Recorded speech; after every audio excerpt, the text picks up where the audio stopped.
Assalamualaikum warahmatullahi taala wabarakatuh.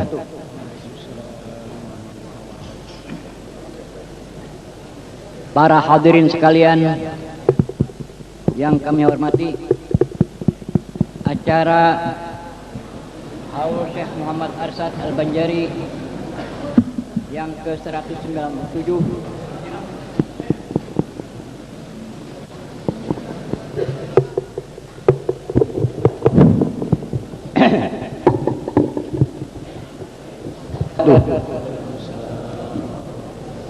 acara peringatan haul yang ke-197 Syekh Muhammad Arsyad Al-Banjari segera akan dimulai.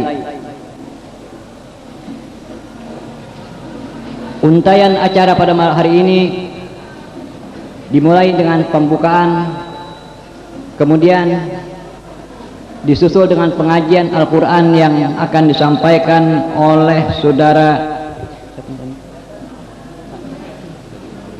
Haji Mawardi Ijum, dan diteruskan dengan pembacaan manaqib Syekh Muhammad Arsyad Al-Banjari. Seterusnya pembacaan maulid dan tahlil, Yasin dan tahlil. Demikian susun acara pada hari ini. Maka marilah acara pada hari ini kita mulai dengan mengucapkan basmalah. Bismillahirrahmanirrahim.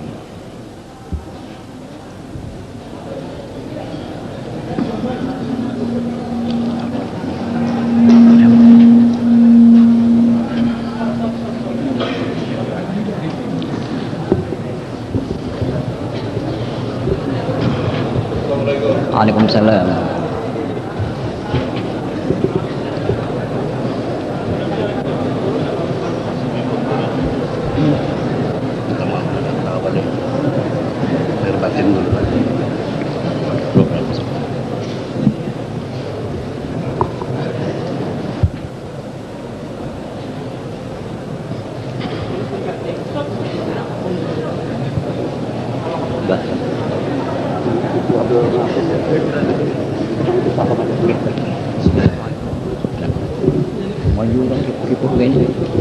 Orang kipu kayaknya.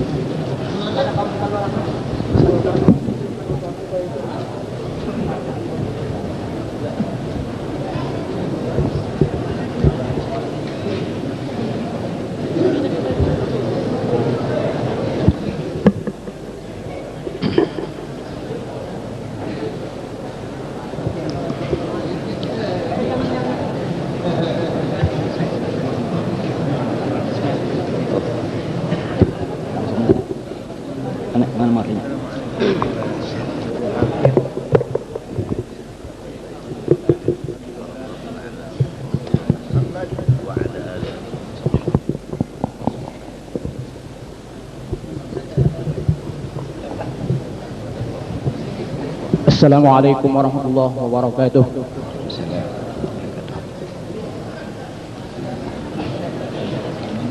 A'udzu billahi minasy syaithanir rajim.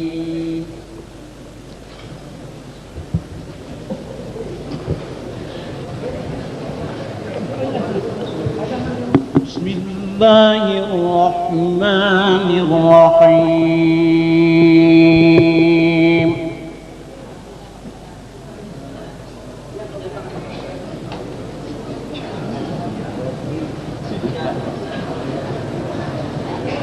Rabbi ij'alni muqimas shalah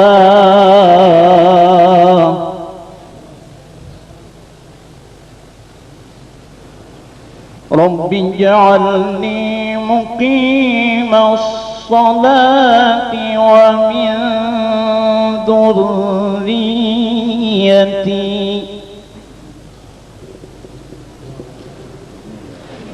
Rabbana wa taqabbal du'a.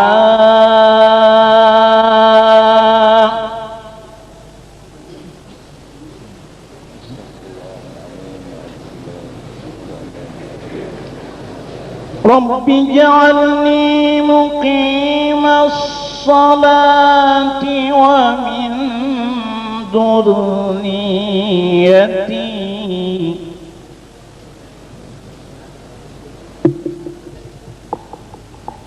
ربنا تقبل دعائي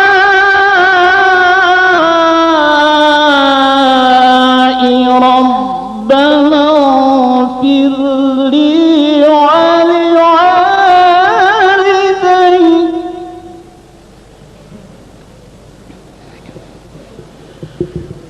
ربنا اغفر لي ولوالدي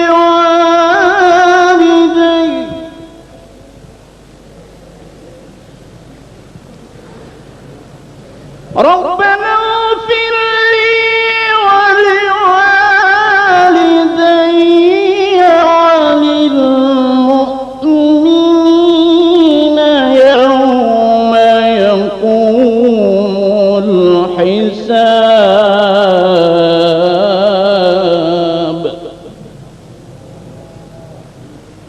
ربنا اغفر لي ولوالدي وللمؤمنين يوم يقوم الحساب صدق الله العظيم. Assalamualaikum warahmatullahi wabarakatuh. Bismillahirrahmanirrahim. Alhamdulillahilladzi faqaha fi dinihi man istafahu minal ulama wa zayyana ummata sayyidina Muhammadin sallallahu alaihi wasallam bis-sulaha'i wal ulama wa ja'alahum kawakib yahtadi bihim fi kulli dhalin fi halakiz zalam wal juhala wa faddalahum bi anwa'il karamat faminhum man qada nahbahu wa minhum man yantazir wa ma baddalu tabdila. Wassalatu wassalamu ala sayyidina wa habibina wa syafi'ina wa maulana sayyidil mursalin wa khatimil anbiya wa ala alihi wa ashabi sadatil awliya wa ala tabi'in wa tabi'it tabi'in lahum ihsanin ila yaumil jazaa. Qala Allah Ta'ala fi kitabihil aziz innama yakhsha Allah min ibadihi al-ulama wa qala Rasulullah sallallahu alaihi wasallam udhkuru mahasina mautakum sadaqallahul azim wa sadaqa rasulil karim. Membaca menakib seseorang yang telah mendahului kita menghadap ilahi, termasuklah kita mengenang dan mengingat kembali kebaikan-kebaikan mereka, maka tergolonglah kita dalam lingkungan orang yang mengamalkan hadis yang tersebut di dalam muqaddimah tadi, yang artinya ingatlah atau kenang kembalilah kebaikan-kebaikan orang mati yang di antara kamu. Apalagi membaca manaqib seorang aulia Allah Ta'ala seperti datuk kita Syekh Muhammad Arsyad Al-Banjari, sebagaimana yang kita yakini bahwa beliau adalah seorang aulia Allah, maka pada ketika dibaca manaqib beliau dalam suatu majlis, sekurang-kurangnya pada ketika hari lahir beliau atau wafat beliau, niscaya Allah Ta'ala turunkan beberapa rahmat atas orang yang membacanya dan yang hadir mendengarkannya. Amin, Allahumma amin. Maka alhamdulillah, pada hari ini kita baca manaqib beliau dalam majlis yang mulia ini sebagai pertanda cintanya kita kepada beliau. Semoga Allah menurunkan limpahan rahmatnya dan maghfirahnya kepada kita semua. Amin ya rabbal alamin. Hadirin yang dimuliakan Allah, Datuk Syekh Muhammad Arsyad dilahirkan di tengah-tengah keluarga yang soleh dan solihah dari pasangan suami istri yang berbahagia, yaitu Abdullah dan Aminah. Dilahirkan lebih 3 abad yang silam, tepatnya pada malam Kamis 15 Safar 1122 Hijriah, pukul 3 dini hari di suatu kampung yang bernama Logabang. Dalam usia 7 tahun, Syekh Muhammad Arsyad sudah sanggup berpisah dengan kedua orang tua tinggal bersama Sultan di Keraton Mertapura untuk belajar berbagai ilmu agama.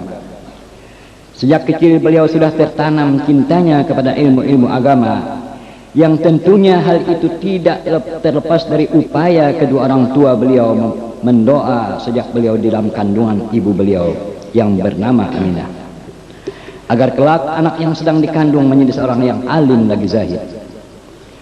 Kecerdasan pikiran dan kepandaiannya sudah tampak sejak kecil, melebihi teman sebayanya. Sesudah dewasa dan ilmu penuh di dada, beliau pun dikawinkan dengan seorang perempuan yang solehah pula.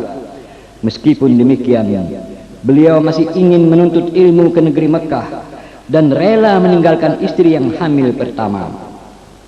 Lebih kurang 30 tahun di Mekah dan tidak kurang dari 25 kali mengerjakan haji, ibadah haji, serta lebih kurang dari 35 bidang ilmu yang beliau kuasai dan berbagai sanad ijazah yang diterima langsung dari guru-guru beliau, sehingga banyaklah ulama-ulama terkemuka di Mekah pada masa itu menjadi guru beliau. Di antara guru-guru Syekh Muhammad Arsyad yang masyhur, satu, Alimul Allamah Syekh Athaillah Al-Misri di Mekah. Kedua, Syekhul Islam Imamul Haramain Alimul Allamah Syekh Muhammad bin Sulaiman Al-Kurdi di Madinah. Sedangkan guru khusus di bidang tasawuf ila Sayyidul Arif Billah Syekh Muhammad bin Abdul Karim As-Saman Al-Madani, dan menjadilah Syekh Muhammad Arsyad Khalifah Syekh Muhammad Saman Al-Madani untuk wilayah Banjar khususnya dan Kalimantan pada umumnya. Di antara sahabat beliau adalah Syekh Abdul Samad Palembang, Syekh Abdul Wahab Bugis, dan Syekh Abdurrahman Misri dan lainnya. Selama beliau di Mekah, kegiatan beliau hanyalah belajar dan belajar, sehingga jalanan yang beliau ketahui hanyalah selama di Mekah hanyalah jalan yang menuju ke Masjidil Haram dan ke rumah guru beliau saja. Majelis haul yang berbahagia, konsep pemikiran Syekh Muhammad Arsyad yang tajam mengenai pendidikan yang utama agar mendapat sasaran dan tujuan beliau mengutamakan untuk mendudukkan pendidikan ilmu-ilmu agama pada peringkat yang pertama. Karena itu, beliau menyadari bahwa tidak ada martabat yang lebih tinggi daripada martabat ulama setelah martabat nubuwah. Karenanya beliau selalu mengharapkan dan mendoa agar zuriat beliau untuk selalu tekun dan rajin dalam menuntut ilmu-ilmu agama agar menjadi seorang yang alim lagi zahid. Sepulangnya beliau dari tanah suci Mekah, langsung melaksanakan kegiatan belajar mengajar untuk membina umat dan menegakkan ajaran Ahlus Sunnah wal Jamaah yang dipusatkan di kampung dalam pagar. Di samping kegiatan beliau mengajar, belajar dan mengajar, beliau juga berupaya meningkatkan taraf hidup masyarakat di bidang pertanian dengan cara membuat irigasi sehingga lahan yang non produktif menjadi lahan yang produktif, dan para pendidik dan anak didik dapat mandiri dan tidak ketergantungan kepada orang lain. Setelah sekian lama kegiatan belajar dan mengajar terlaksana, pertanian sudah maju dan penghasilan masyarakat pun sudah meningkat, maka untuk tersebarnya dakwah Syekh Muhammad Arsyad ke segenap penjuru, beliau kirim anak-anak beliau dan anak cucu beliau yang sudah alim dan mampu mengemban misi dakwahnya yang digariskan oleh beliau ke berbagai daerah, seperti yang dapat kita lihat antara lain Alimul Allamah Qadhi Haji Abu Naim bin Syekh Muhammad Arsyad, beliau kirim ke negara dan kawin di sana, melahirkan beberapa orang anak dan cucu yang alim-alim pula. Alimul Allamah Mufti Haji Jamaluddin bin Syekh Muhammad Arsyad, beliau kirim ke Marabahan dan kawin di sana, melahirkan Alimul Allamah Qadhi Haji Abdul Samad, dan kemudian Qadhi Haji Samad kawin di Marabahan, melahirkan beberapa anak cucu yang alim pula. Hadirin yang berbahagia, di antara karamat Syekh Muhammad Arsyad, sewaktu beliau di Betawi sempat membetulkan arah kiblat jembatan 5 dengan cara mengacungkan tangan baju beliau ke arah orang di depannya, maka terlihatlah Baitullah di sela-sela tangan baju beliau. Kedua, sewaktu beliau sedang mengikuti pengajian, maka setelah istirahat lalu beliau bercerita tentang buah-buahan di negeri Banjar, di antaranya buah duren yang sangat disukai orang Banjar, maka timbul selera keinginan orang-orang yang mendengarnya untuk mencicipi buahnya. Tiba-tiba Syekh Muhammad Arsyad mengulurkan tangan beliau ke belakang, dan ternyata ada sebiji duren di tangan beliau yang sedang masak dan harum baunya. Lalu disuguhkanlah kepada guru beliau dan sahabat-sahabat beliau ketika itu. Demikian di antara karamat beliau yang sangat banyak, namun hanya inilah yang dapat disampaikan. Majelis haul yang berbahagia, dengan memperhatikan riwayat tersebut di atas, maka dakwah Syekh Muhammad Arsyad tersebar ke segala penjuru, bukan saja di Kalimantan Selatan, bahkan sampai ke Kalimantan Timur, Kalimantan Barat, Kalimantan Tengah, dan wilayah Kalimantan Utara. Di samping itu pula Syekh Muhammad Arsyad juga berdakwah melalui tulisan, dan karya tulis beliau yang tersebar adalah kitab Sabilal Muhtadin, yang sampai pada saat ini masih dibaca orang baik di Kalimantan, Jawa, Sumatera, dan Malaysia.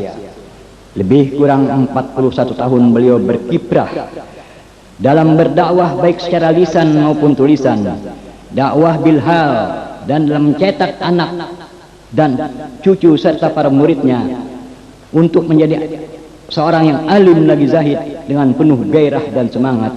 Akhirnya lesulah jasmani dan lemahlah tenaga, sehingga suasana haru dan cemas pun selalu menyelimuti jiwa anak cucu beliau, karena khawatir akan kehilangan orang tua atau ayah, nenek, dan pembimbing dalam meniti kehidupan. Namun akhirnya kecemasan dan kekhawatiran ditinggalkan, tak dapat dielakkan.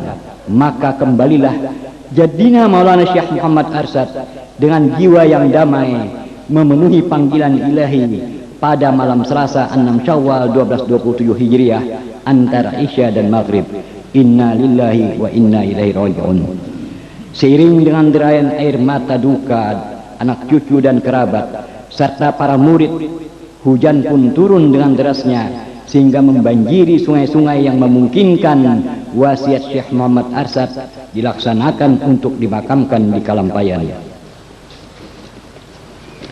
Allahumma hulla ruhahu fi mahallil abrar wa taghammadahu birahmati ana al-laili wa ana wan-nahar birahmatika ya Ghaffar ya Rahim ya Ghaffar waj'alillahu fi qabrihi adhiya wan nur wal fushata was surur wal bahjatu wal qubur innaka malikun rabbun ghafur wa sallallahu ala sayidina Muhammadin wa ala alihi wa sahbihi wasallam walhamdulillahi rabbil alamin.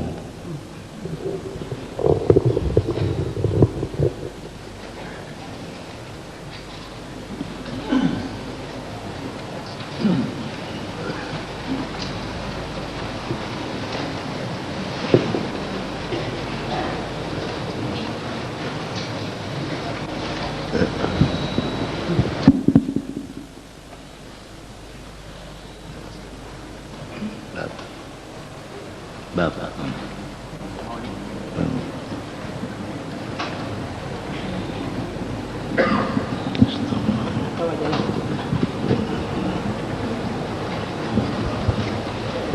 Fatihah. الفاتحة إلى روح سيدنا وحبيبنا وشفيعنا رسول الله محمد بن عبد الله صلى الله وسلم على آله وأصحابه وأزواج ذريته أن الله يعلي درجاتهم في الجنة وينفعنا بأسرارهم وأنوارهم وعلومهم في الدين والدنيا ويجعلنا من حزبهم ويرزقنا محبتهم ويتوفنا على ملتهم ويحشرنا في زمرتهم. والفاتحة.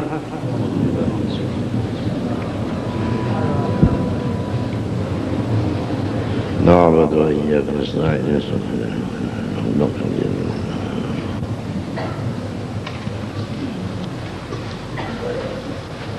يا ربي صل على محمد أشرف بدر في الكون أشراك يا ربي صل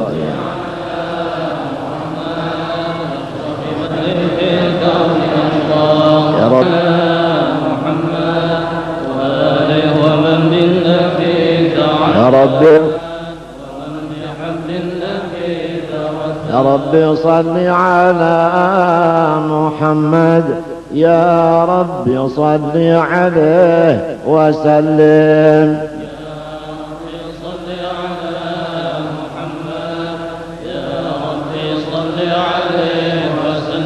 اللهم اللهم صل وسلم وبارك عليه. أعوذ بالله من الشيطان الرجيم. لقد جاءكم رسول من أنفسكم عزيز عليه ما عنتم حريص عليكم بالمؤمنين رؤوف رحيم. فإن تولوا فقل حسبي الله لا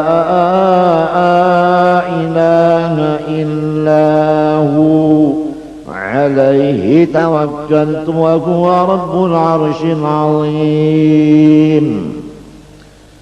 إن الله وملائكته يصلون على النبي يا أيها الذين آمنوا صلوا عليه وسلموا تسليما.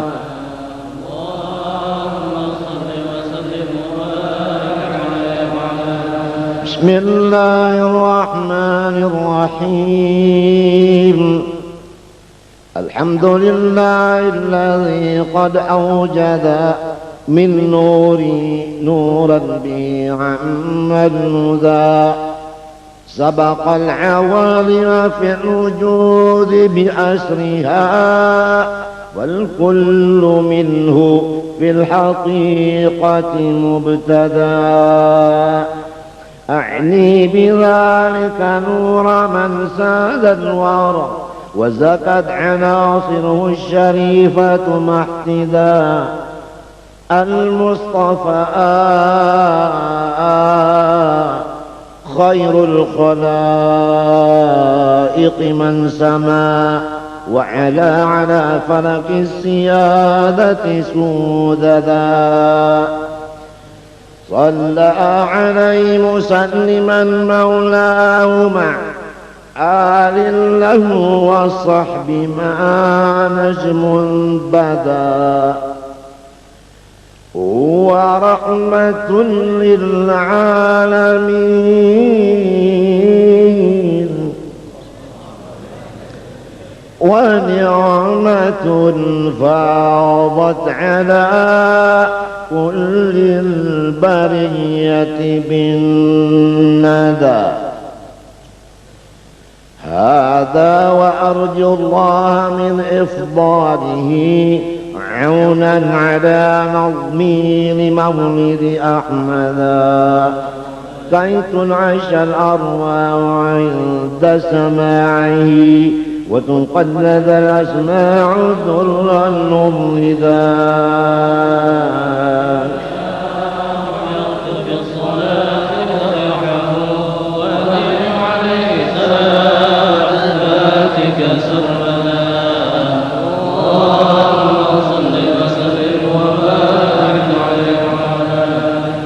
فهو النبي محمد ابن ذبيح من كان عبد الله كفا سيدا وبعبد مطلب أبوه لقد دعي وهو ابن هاشم الجواد المقتدى عن ابن عبد منافهم من ينتمي لقصير بن كلاب مجل الصدى وهو ابن مرة نجل كعبيم الذي للؤيهم نسب ابن غالب للعيدا ذاك ابن طير من أبو مالك قد كان يصنع للأنام ومعضدا السيد ابن النضر مفرد عصره من بالنضارة والجمال تفردا هذا هو ابن كنانة بن خزيمة من بالفخر سما وفاق الفرقدا وهو ابن مدركة بن ياس الذي في صلبه سمع النبي موحدا يعزى إلى مضر وابن لزارهم أعني بابن معد من أرشدا وهو ابن عدنان الإمام المنتقى، من للذبيح له انتساب أكدا. هذا هو النسب الذي اتفقوا عليه، ومن يخب من بعد خالف واعتدى. وإليه قد كان المشفع ينتهي، ويكذب النساب مهما عددا. وهو الذي فرض علينا حفظه، وكذاك كل مكلف قد وحدا.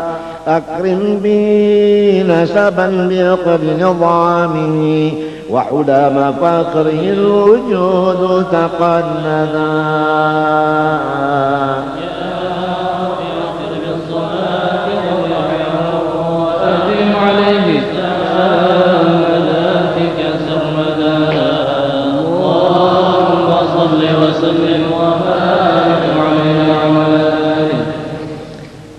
هذا وما أن أرادينا هنا إظهار السر الموصول الأسعدا. اختص آمنة الرضا أما له، ولما أن أراد إلهنا إظهار السر الموصول الأسعدا، اختص آمنة الرضا أما له، ولها به أما لنا وتعبدا. حملت بجوهره الشريف،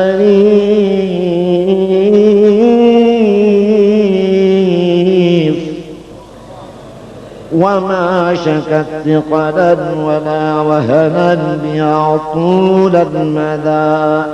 وهواتف الرحمن قد هتفت بها، وبسائر الأكوان قد سمع النداء. وتقول يا بشراق قد نلت المنى، وحملت خير المرسلين الأمجدا.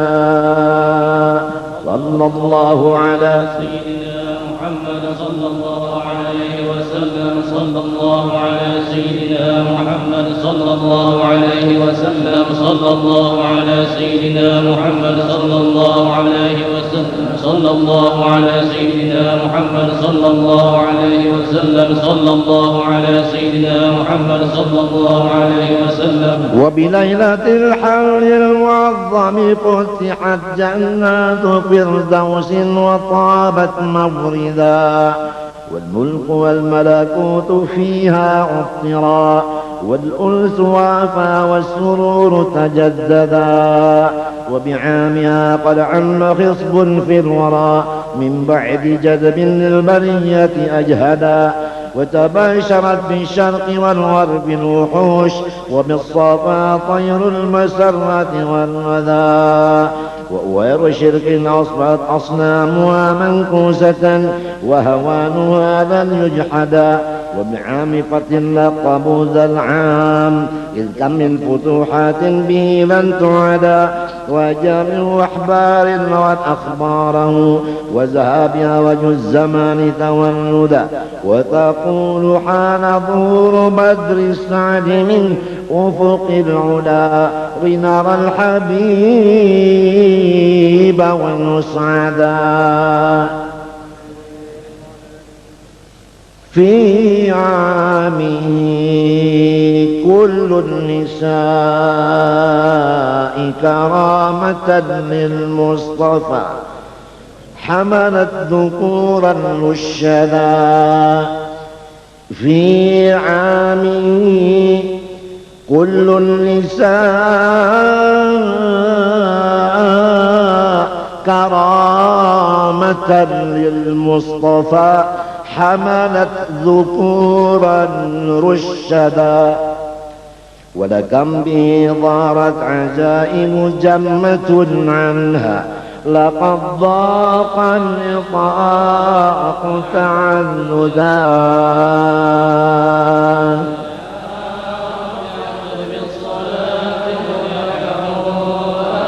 عليه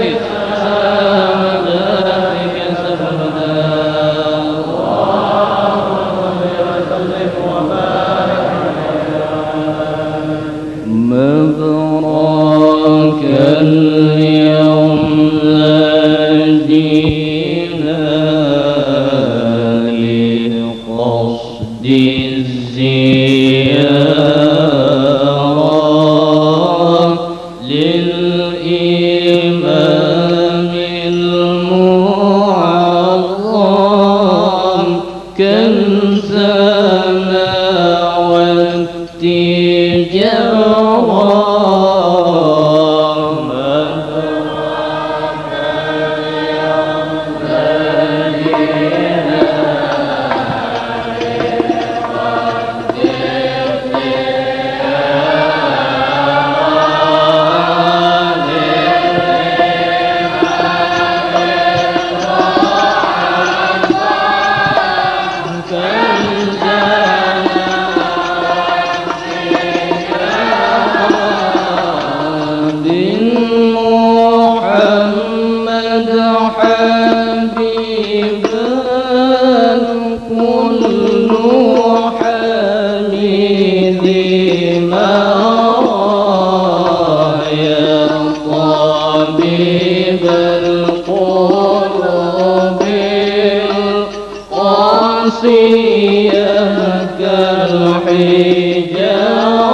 بحسن العبارة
اللهم صل وسلم وبارك عليه وعلى آله من حمله لما مضى شهران قد وافى المنون أبا النبي الأجولا وبطيبة قد كان ذلك مذنة أخواله من أرض شام مساعدا وأقام فيها عندهم متوجعا شهرا سقيما صابرا متجلدا وضريحه قد أشرقت أنواره من زاره نال المنى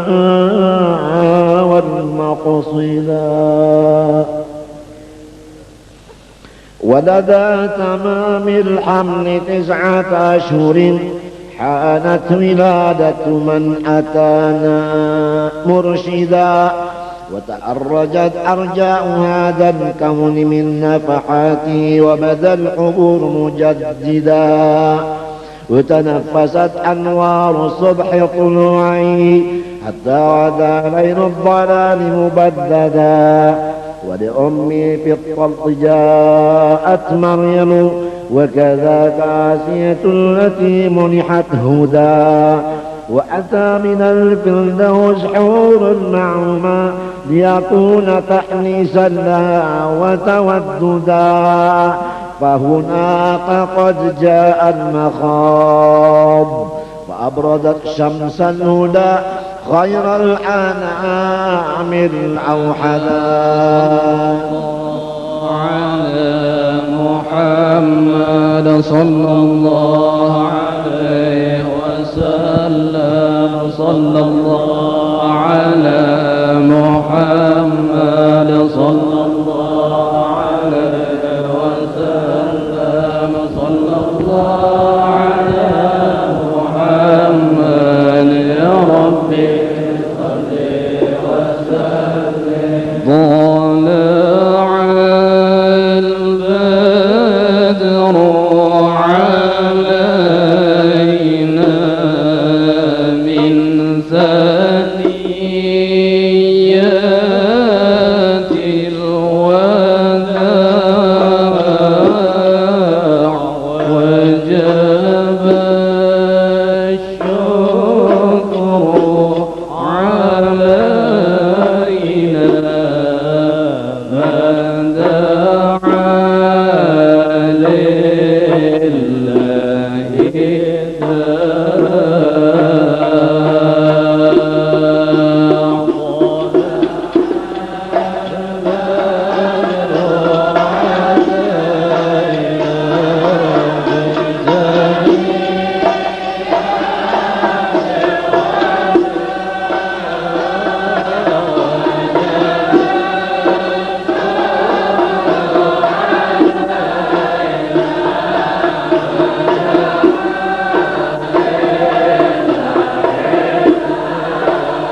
تجنيت لقلبي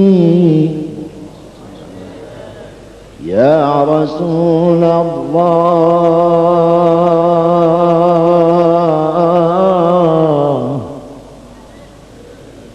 قد تجليت لقلبي يا حبيب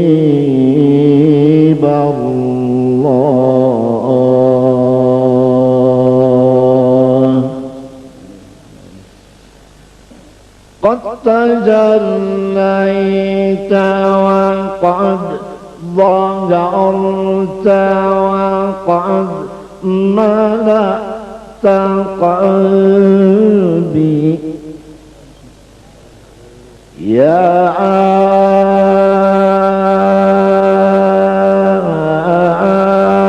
روحي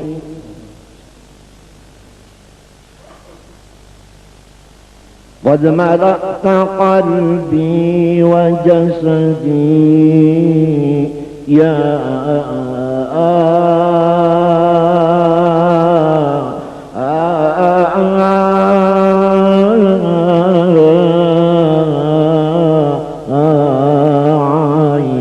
عيني مسفرا دون طيناء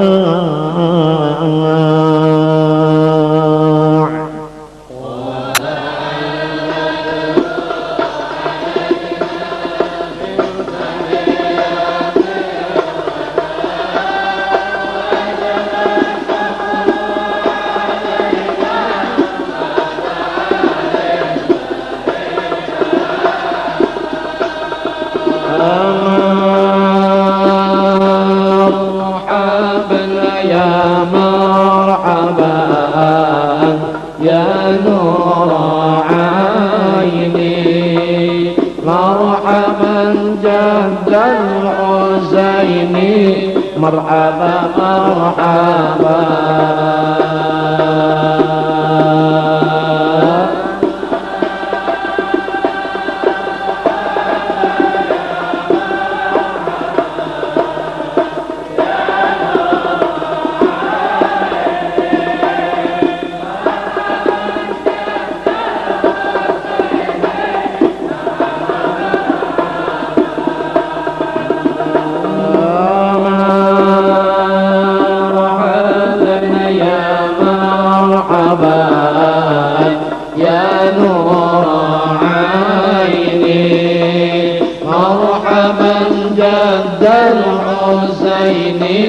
مرحبا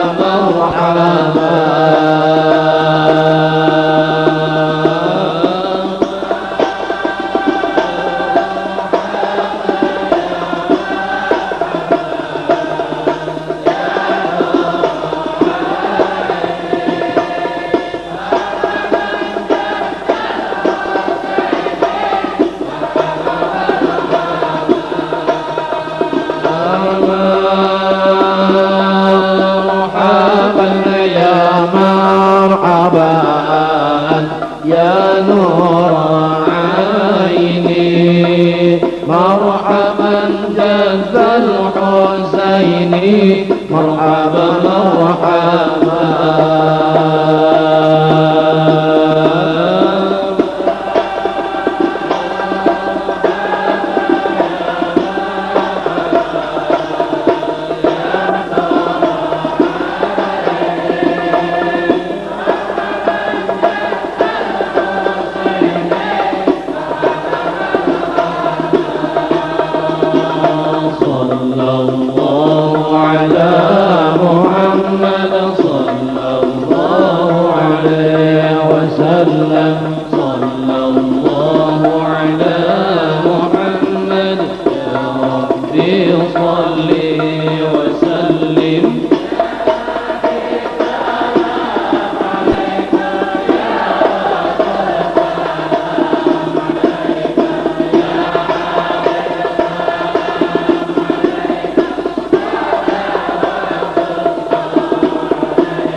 اللهم صل وسلم وبارك عليه وعلى آله قد كان طه المصطفى خير الورى خلقا وخلقا مثله لن يوجدا مبيضا لون قد تشرب حمرة ذا قامة مربوعة سقيت ندى سهلا لقد كالتلحية التي قد شرفت عظيم رأس مجدا أقنى بحرلين أغر وواسعا فمه حوى درا وحسنا أوحدا وكحيل طرف كان سيدنا كذا ذا جبهة فاقت هلالا أرشدا وحوى حواجب زججت وتفلجت أسنانه محمر خد أوردا وإذا مشى متكفيا فكأنما ينحط من صبب على مسترشدا من طلعة وجه الشمس اتسد وبنور ضوء جبينه البدر ارتدى ويفوح منه شذا يفوح بطيبه مسكا ذكيا مستطابا أجودا ويعظم الشرفاء والفضلاء ولم يحقر فقيرا بل نذاه تعودا ولأهل ذا خدمة متواضعا لله ولأهل ذا خدمة متواضعا لله ولأهل ذا خدمة متواضعا لله في دار الفناء الزاهدا والثوب يرقع بل يغصب نعله والعذر يقبله ويصفح عن عدا لله يرضى ثم يغضب إن فشت حرماته إذ في عواقبها الردى وتهاب كل الملوك جلالة وتهاب كل الملوك جلالة ولمن يلاقي بالسلام قد ابتدى ويمازل الأصحاب حق مزاحه ولهم بنصح لا يزال مسددا كم من خصائص ليس يحصر جمعها وبها ختام الرسل أضحى مفردا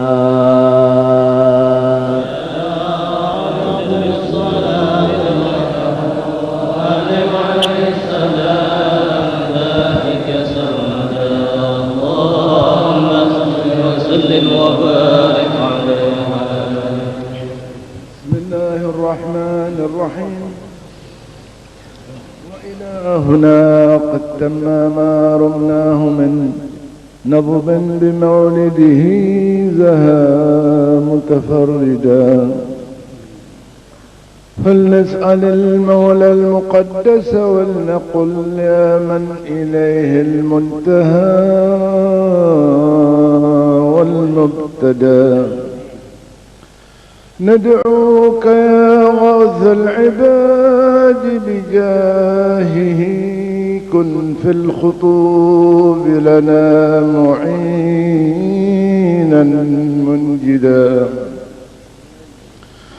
وعلى أواعدك الحسان فأجرنا فالكل أضحى بالجميل معودا وبما نؤمل يا كريم فجد لنا فضلا وكن بالجود منك مزودا وامنا بصرف النفس عن شهواتها وافكك فؤادا في هواه تقيدا ومن الجرائم تب علينا واهدنا واغفر لكل ما جنى وتعمدا وامنن بعافية لمرضانا وجد باللطف يا من بالمكارم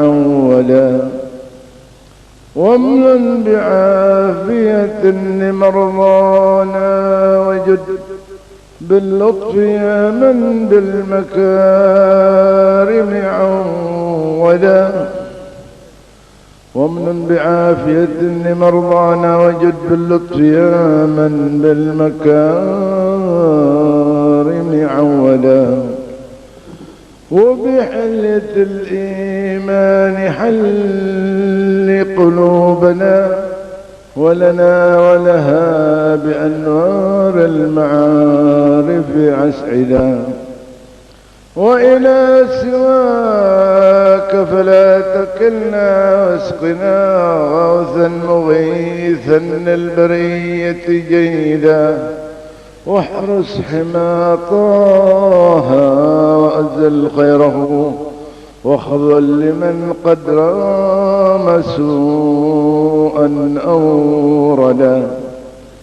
وكذا بلاد المسلمين احفظ لها جمعا وبالفرج القريب تعهدا وكذا بلاد المسلمين احفظ لها جمعا وبالفرج القريب تعهدا وانظر إلى سلطاننا بعناية وانصر به الشرع الحنيف ومهدا ولديننا ثبت وقوي يقيننا كيما يقينا ما نحاضره غدا ونفوز من خير الورى بشفاعة ونحوز في جنات عدن مقعدا ونفوز من خير الورى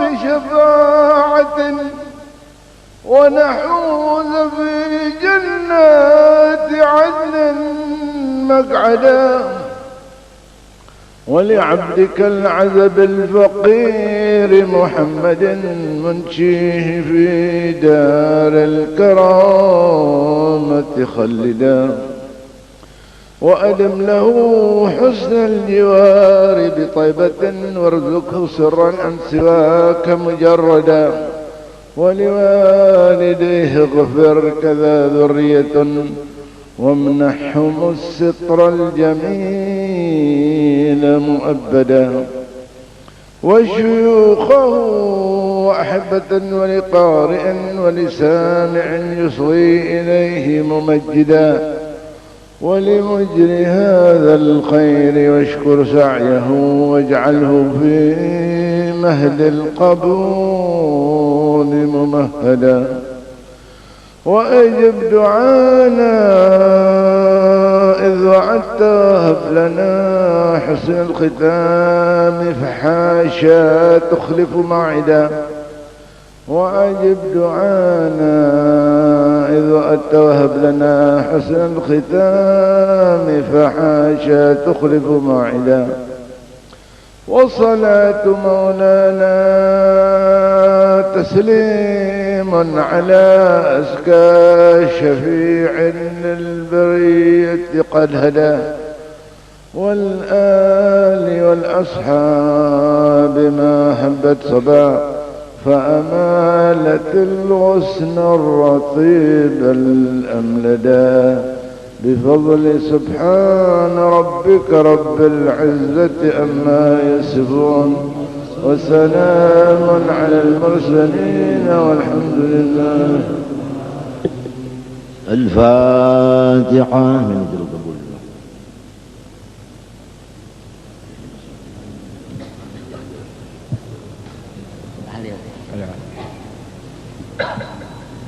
غفر الله عبدا قال لا إله إلا الله لا إله إلا الله لا إله إلا الله لا إله إلا الله لا إله إلا الله لا إله إلا الله